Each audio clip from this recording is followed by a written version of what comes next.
Molecular mass. तो ये molecular mass होता क्या है, देखो तो ये हैगा कि the molecular mass of a substance is the sum of the atomic masses of all the atoms in a molecule of the substance. तो ये हैगा कि एक सब्सटेंस में, कोई भी एक सब्सटेंस में, अब वो बोल रहा है कि उसमें जितने भी एटम होते हैं, देखो लिखा है ना कि all the atoms in a molecule of the substance.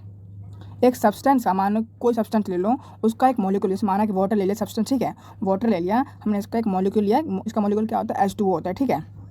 तो जो ये मॉलिक्यूल है, इस मॉलिक्यूल में ऑल द एटम, सभी एटमों का जो एटॉमिक मास होता है, इसको अगर ऐड कर दें तो ये बन जाता है molecular mass. Simple the concept, ज़्यादा वो नहीं है इसमें। तो इसमें क्या कह रहा है कि एक कोई भी सब्सटेंस है, उसका एक मॉलिक्यूल, माना सब्सटेंस वाटर हो गया, उसका मॉलिक्यूल हो गया H2O, ठीक है। तो H2O, इसमें जितने भी एटम है, मॉलिक्यूल में जितने भी एटम है, उनका मास, ठीक है। तो इसमें जो हाइड्रोजन है और ये ऑक्सीजन है, ये दो एटम है। अब इन दोनों के मास को कर देंगे ऐड, बन जाता है क्या भैया, बन जाता है molecular mass. Simple the concept है। इसको एक एग्जांपल से हम समझते हैं। तो फॉर एग्जांपल के लिए देखो, यहाँ पे क्वेश्चन दिया है एनसीईआरटी की बुक में कि calculate the relative molecular mass of water H2O है। H2O का हमें जो रिलेटिव मॉलिक्यूलर मास है वो कैलकुलेट करना है। तो सिंपल जैसे बताया कि जो एटम है, जो मॉलिक्यूल है सब्सटेंस का, उसमें जितने भी एटम है उन सभी का हम मास कैलकुलेट कर देंगे, ठीक है। तो जैसे कि आप देख सकते हैं, जो एटॉमिक मास ऑफ हाइड्रोजन, देखो पहली बात तो जो H2O है ना, इसमें दो एटम है, एक तो हाइड्रोजन हो गया, एक दूसरा हो गया ऑक्सीजन। तो इन दोनों के हम मास को ऐड कर देंगे। तो हाइड्रोजन है, हाइड्रोजन क्या कितना होता है उसका एटॉमिक मास, तो 1 यूनिट होता है, ठीक है। और ऐसे ही जो ऑक्सीजन होता है इसका 16 यूनिट होता है, ठीक है। तो इन दोनों को हम ऐड कर देंगे दो। तो इसमें दिक्कत ये है कि H2O में दो एटम हाइड्रोजन के हैं, ठीक है। H2O में क्या है, H2O में हमारा दो एटम हाइड्रोजन का होता है और एक ऑक्सीजन होता है, ठीक है। तो ऑक्सीजन हम लेंगे 16 लेंगे, क्योंकि ये इसमें ऑक्सीजन का जो एटम एक ही है, ठीक है। बट जो हाइड्रोजन का एटम दो है, तो जो इसका हाइड्रोजन का मॉलिक्यूलर मास होता है, हाइड्रोजन का अपने आप में एटॉमिक का, उसको हम दो से मल्टीप्लाई करते हैं। क्यों करें, क्योंकि इसमें दो एटम है ना, ठीक है। तो सिंपल तो हमारा क्या बन जाएगा, मॉलिक्यूलर मास। तो मॉलिक्यूलर मास बन जाएगा, जैसे कि हमारा H2O का निकालना है, देखो हाइड्रोजन इसमें कितने, दो है, तो दो से मल्टीप्लाई कर देंगे, ठीक है। और इसका हाइड्रोजन का कितना होता है, वो molecular mass, sorry molecular mass कह रहा हूँ, मतलब इसका जो मास क्या होता है, इसका मास होता है 1, तो 1 × 2 इक्वल टू हो जाएगा 2, ठीक है। और ऐसे ऑक्सीजन का देखिए, ऑक्सीजन का होता है क्या, 16 होता है। और कितने एटम है इसमें, तो एक है। तो हम अगर 16 को अगर एक से मल्टीप्लाई करें तो 16 ही होता है, तो हो जाएगा 16। अब इन दोनों को ऐड कर देंगे, क्योंकि जो हमारा H2O है इसमें यही दो एटम है, इन दोनों के मास को ऐड कर दिए, 16 + 2 हो जाता है 18, ठीक है। यही आपका इसमें भी दिया होगा, जैसे कि आप देख सकते हैं इसमें 18 आ गया, ठीक है। तो समझ में आ गया कि मॉलिक्यूलर मास होता क्या है। तो यही सिंपल सा मॉलिक्यूलर मास कि किसी भी सब्सटेंस के मॉलिक्यूल में जितने भी एटम है उन सबके मास को ऐड कर देंगे, सिंपल सा फंडा है, ठीक है। समझ में आ गया होगा। अब नेक्स्ट टॉपिक चलते हैं। अब देखते हैं कि फार्मूला यूनिट मास क्या होता है, ठीक है। तो ये होता है, the formula unit mass of a substance is a sum of the atomic masses of all atoms in a formula unit of a compound. यानी कि किसी कंपाउंड में जितने भी एटम हैं उनके हम एटॉमिक मास को अगर ऐड कर दें तो ये बन जाता है फार्मूला यूनिट मास। सेम पिछले के जैसा है। उसमें बस फ़र्क इतना है कि उसमें वो जो पार्टिकल, वो सब्सटेंस है, उसमें चार्ज वाले नहीं थे। वो कंपाउंड जो भी सब्सटेंस है वो चार्ज वाले नहीं थे, और जो ये है इसमें चार्ज वाले हैं, ठीक है। और देखो इसमें लिखा भी है कि formula unit mass is calculated in the same manner as we calculated molecular mass. Molecular mass जैसे कैलकुलेट करते हैं ऐसे ये भी करते हैं। बस कह रहा है द ओनली डिफरेंस इज, जो कि डिफरेंस है वो ये है कि we use word formula unit. हम जो वर्ड है फार्मूला यूनिट, हम उसके लिए इस्तेमाल करते हैं जो कि आयन पार्टिकल होते हैं, जिसमें आयन पार्टिकल्स होते हैं। सिंपल कर दूँ तो मैं आपको ऐसा है कि फार्मूला यूनिट और जो मॉलिक्यूलर मास है, मॉलिक्यूलर मास, ये जो है ना दोनों सेम है, ठीक है। दोनों इक्वल है, दोनों सेम है। बस ये है कि जो फार्मूला यूनिट है ये उनमें बोलते हैं जिनमें चार्जेस होते हैं, समझ में आया। और जो मॉलिक्यूलर मास होता है ये उनमें हम बोलते हैं शब्द वाला जिनमें चार्जेस नहीं होते, सिंपल सा, ठीक है। तो इसको भी सेम कैलकुलेट करते हैं, जैसे कि एक एग्जांपल से समझ में आ जाएगा आपको अच्छी तरीके से। एग्जांपल ये है कि calculate the formula unit of mass calcium chloride. Calcium chloride में क्या है, वो चार्जेस है क्लोरीन के पास, ठीक है। तो ये इसमें चार्जेस है, इसीलिए इसको हम बोलते हैं क्या, फार्मूला यूनिट। अगर चार्जेस नहीं होता हम बोलते क्या, मॉलिक्यूलर मास, ठीक है। इसमें सिंपल सा है, इसमें जो कैल्शियम क्लोराइड, कैल्शियम के कितना होता है एटॉमिक मास, तो 40 होता है। और जो क्लोरीन कितना होता है हम 35.5 लेते हैं। और कितना इसका वो है एटम है, 2 है, तो 2 से मल्टीप्लाई कर देंगे, ठीक है। तो 35.5 × 2 हो जाएगा हमारा 70 + 71 हो जाएगा, ठीक है। 71 + 40 कितना हो जाएगा, 71 + 40 हो जाएगा हमारा 111, ये आपका यूनिट हो जाएगा 111 यूनिट। ये हो जाएगा इन दोनों का क्या हो जाएगा, जो इसका हो जाएगा फॉर्मूला यूनिट मास। ठीक है, तो समझ में आ गया होगा ये भी आपको। अगर मैं आपको रिवाइज कराऊँ तो सिंपल से ये है कि जो मोलिकुलर मास है, जो मोलिकुलर मास है वो हैगा जिसमें आयन नहीं होते। ठीक है, और जो फॉर्मूला यूनिट मास है इसमें भी आयन होते हैं। ठीक है, समझ में आया। अभी आपका लास्ट टॉपिक बच गया जो कि मोल कंसेप्ट है। ठीक है, मोल कंसेप्ट रहेगा लास्ट टॉपिक इस चैप्टर का, एटम एंड मॉलिक्यूल का। इस टॉपिक को समझते हैं। देखो काफ़ी आसान है, लेकिन बहुतों को समझ नहीं आता, तो ध्यान से थोड़ा देखना और मैं आपको इस टॉपिक को बिल्कुल आसान बनाता हूँ। ठीक है, सपोज करते हैं कि हम कार्बन ले लेते हैं। ठीक है, अब जो कार्बन का एटॉमिक मास क्या होता है, 12 होता है, 12 यूनिट। तो जो यूनिट है यहाँ पे, इसके जगह हम लिख देते हैं ग्राम, यानी कि 12 ग्राम। ठीक है, कार्बन का क्या होता है यूनिट, कार्बन का एटॉमिक मास क्या होता है, 12 यूनिट। और जो यूनिट की जगह लिख देते हैं ग्राम, यानी कि 12 ग्राम। तो जो इस मोल कंसेप्ट में इसको समझने के लिए पहले आप समझते हैं कि जो कार्बन है, कार्बन होता है, कार्बन का एटॉमिक मास है 12 यूनिट। ठीक है, 12 यूनिट की जगह हम लिख देते हैं ग्राम, 12 ग्राम। तो इस जो ये कंसेप्ट कहती है कि जो 12 ग्राम है, इस 12 ग्राम में जो नंबर ऑफ एटम है ना, वो है 6.022 इंटू 10⁻23। इतने एटम मिलेंगे इतने 12 ग्राम कार्बन के एटम के। ठीक है, अगर 12 ग्राम है कार्बन, उसमें टोटल 6.022 इंटू 10⁻23 इतने मिलते हैं एटम। समझ में आया। तो ऐसे ही इस जो ये कंसेप्ट है इसमें ये हैगा कि कोई सा भी आप एटम ले लो। फॉर एग्जांपल आप ले लेते हैं हाइड्रोजन को। ठीक है, हाइड्रोजन का एटॉमिक मास क्या होता है, तो 1 होता है। ठीक है, अब जो 1 यूनिट हैगा हाइड्रोजन का एटॉमिक मास, इस यूनिट की जगह लिख देते हैं ग्राम, यानी कि 1 ग्राम, 1 ग्राम। अब 1 ग्राम में दोबारा से जो नंबर है ना 6.022 इंटू 10⁻23 इतने ही आइटम होंगे। समझ में आ रहा क्या बोल रहा हूँ। कहने का मतलब ये है इस कंसेप्ट में कि हम कोई सा भी आइटम ले लें, हाइड्रोजन ले ले, हीलियम ले ले, लिथियम ले ले, बेरिलियम ले ले, कोई सा नाइट्रोजन ले ले, ऑक्सीजन ले ले, कोई सा भी हम आइटम ले लें, उसका जो एटॉमिक मास होता है, उस एटॉमिक मास को अगर हम ग्राम में लिख देंगे तो उतने ग्राम में एक फिक्स नंबर ऑफ एटम मौजूद होते हैं। कोई से भी आइटम ले लो, सपोज करते हैं अब ले लेते हैं ऑक्सीजन। ऑक्सीजन का जो एटॉमिक मास क्या होता है, तो भैया 16 होता है, 16 यूनिट। तो जो एटॉमिक मास 16 यूनिट है, कोई से भी ले लो एटम, मानो एटम कोई सा भी है। ठीक है, और फॉर एग्जाम्पल ले लिया हमने ऑक्सीजन। ठीक है, अब ये ऑक्सीजन में 16 यूनिट मास होता है। जो यूनिट है इसके जगह हम लिख देंगे ग्राम, 16 ग्राम। अब इतने ग्राम ऑक्सीजन में नंबर ऑफ एटम, यानी कि कितने एटम होंगे, इतने ग्राम ऑक्सीजन में कितने एटम होंगे, तो वो होंगे इतने एटम, 6.022 इंटू 10⁻23। समझ में आया। कोई सा भी आप एटम ले लो, समझ लो। अब लास्ट समझाता हूँ। अब ले लेते हैं हम अब देखें तो अब ले लेते हैं दूसरा, ले लेते हैं कोई सा आइटम ले लेते हैं हम। सपोज करते हैं हम इस बार हीलियम लेते हैं। ठीक है, इस बार हम हीलियम ले लेते हैं। हीलियम का जो एटॉमिक मास होता है वो क्या होता है, तो 4 होता है।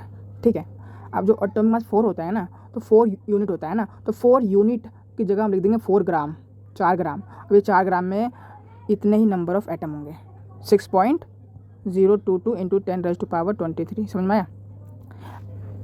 इसका कंसेप्ट का मतलब यही है, इस कंसेप्ट में कहते हैं कि कोई से भी एटम ले लो, उसका जितना एटॉमिक मास होता है, जो भी एटॉमिक मास होता है यूनिट में होता है ना एटॉमिक मास, उतने मास को हम ग्राम में दे देंगे। जो यूनिट है उसकी जगह लिख देंगे ग्राम, उतना ही लिख देंगे जो जितना उसका एटॉमिक मास है उतना लिख देंगे ग्राम। और उस ग्राम में नंबर ऑफ एटम सेम होते हैं, एटम की संख्या पे एक ही रहेगी, एटम की संख्या इतनी रहेगी 6.022 इंटू 10⁻23 इतनी ही रहेगी संख्या एटम की उतने ग्राम में। समझ में आया। सपोज करता हूँ आ गया होगा, यही समझना होता है इसमें। और इसके अलावा सब बाकी सब आसान हो जाता है। समझ में आया। देखो तो ऐसा ही इसमें दिया है कि दोबारा से देखते हैं, जो कार्बन है ना, इसमें कार्बन का एग्जांपल दिया है इस टेक्स्ट बुक में एनसीईआरटी के। कार्बन भी दिया है, हाइड्रोजन भी दिया है, तो कार्बन का देखते हैं हम। समझ में आया। जो कार्बन है, अभी कार्बन का भैया 12 यूनिट होता है ना, 12 यूनिट होता है ना उसका एटॉमिक मास, तो 12 यूनिट का लिखते हैं हमने ग्राम, 12 ग्राम।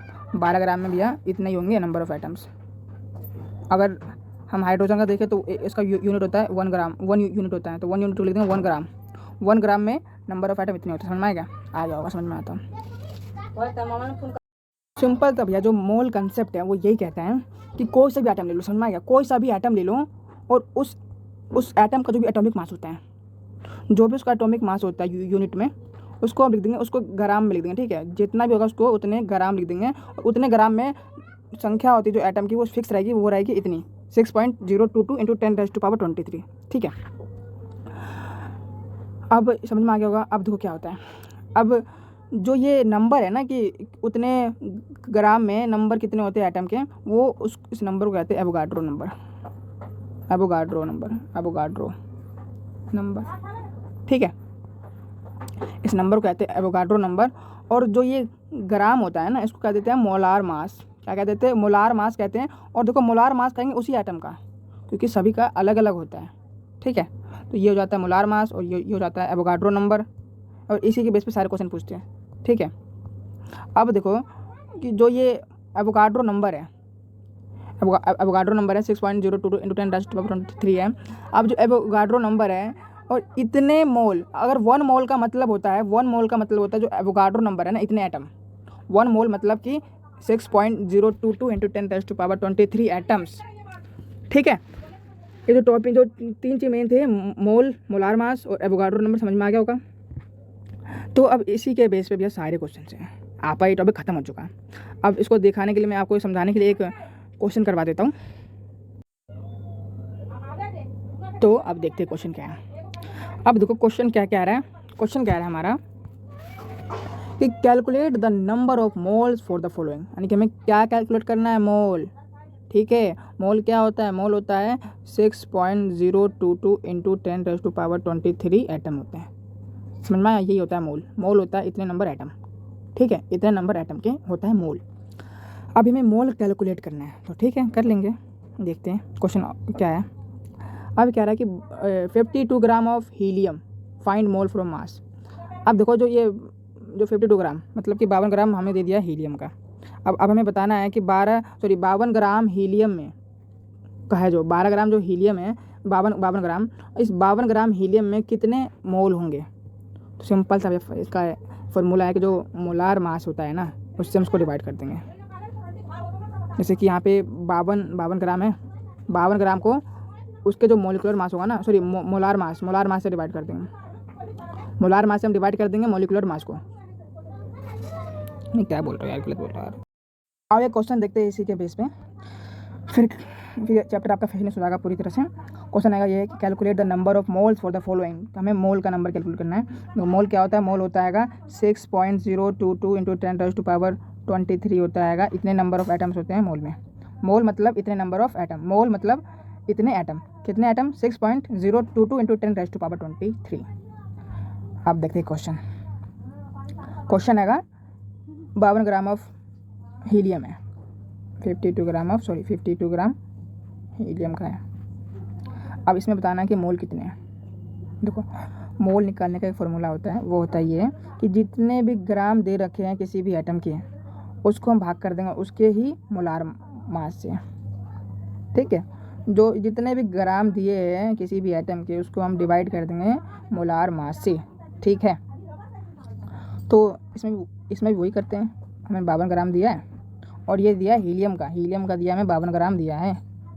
अब इस 52 ग्राम में बताना है मोल कितने हैं। तो निकालने का फॉर्मूला क्या बताया था? उसको डिवाइड करना था हमें मोलार मास से। तो हीलियम का मोलार मास क्या होता है भैया? तो हीलियम का हमारा मोलार मास होता है 4 होता है, ठीक है। तो हम सिंपल 4 से डिवाइड कर देंगे 52 को, तो क्या आंसर आ जाएगा?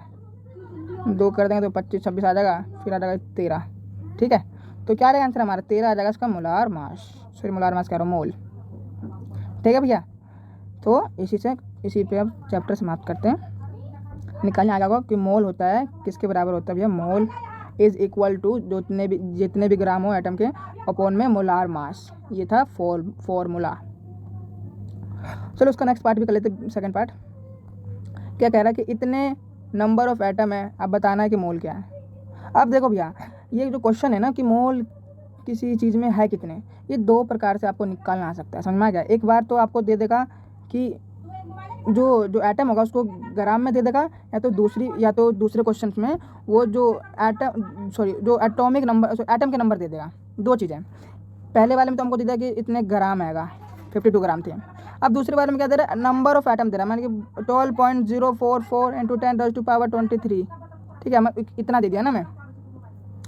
तो अब देखो इसमें कैसे करेंगे कैलकुलेट कि कितना मोल है, इतना एटम है, इसका मतलब मोल कितना है। अब देखो भैया एक मोल कितना होता है, एक मोल होता है, छोटा छोटा लिखता हूँ, समझ में आएगा आपको, आसान है, कोई सा भी मतलब बहुत आसान है अगर समझोगे उसके कंसेप्ट को। 1 मोल में होता है 6.022 इंटू 10⁻23 होता है, ठीक है, इतने होते हैं 1 मोल में। और इसने दिया है क्या हमें, इसने दिया कि 12.044 इंटू 10⁻23, इतने दिया है हमें एटम। अब पूछ रहा है मोल, पूछ रहा है, यानी कि यही पूछ रहा है ना मोल, जैसे कि इतने एटम में इतने मोल है, तो इतने एटम में पूछ रहा है कितने मोल होंगे। सिंपल सा भी है, हमें अगर 1 मोल का पता है, इतना होता है, इतने एटम होते हैं, तो हमें मोल निकालना, सिंपल से इससे डिवाइड कर देंगे इसको, ठीक है। तो करेंगे क्या कि जो हमारा नंबर दिया है 12.044 इंटू 10⁻23, इसको डिवाइड कर देंगे एवोगाड्रो नंबर से, ठीक है। एवोगाड्रो नंबर क्या आता है, तो वो होता है 6.022 इंटू 10⁻23।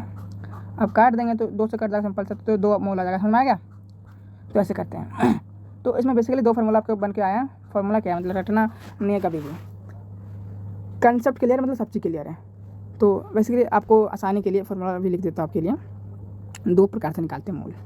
अगर हमें ग्राम दिया हो तो उसको अपन लिख देंगे मोलार मास पहला, ठीक है।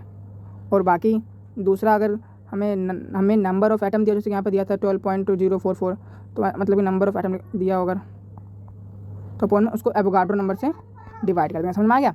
पहला फार्मूला ये बन गया हमारा कि अगर ग्राम दिया है तो उसको मोलार मास से डिवाइड कर देंगे तो आ जाएगा मोल। दूसरा अगर हमें नंबर ऑफ एटम दिया है, अगर एटम की संख्या दिया है, उसको एवोगाड्रो नंबर से हम कर देंगे डिवाइड, आ जाएगा हमारा मोल, ठीक है। ये 2 फार्मूला है। तो आशा करता हूँ कि आप समझ गए होंगे और इसी से आपका चैप्टर पूरा फिनिश होता है। आप मिलेंगे किसी नेक्स्ट वीडियो में, तब तक के लिए जय हिंद, जय भारत, बाय बाय।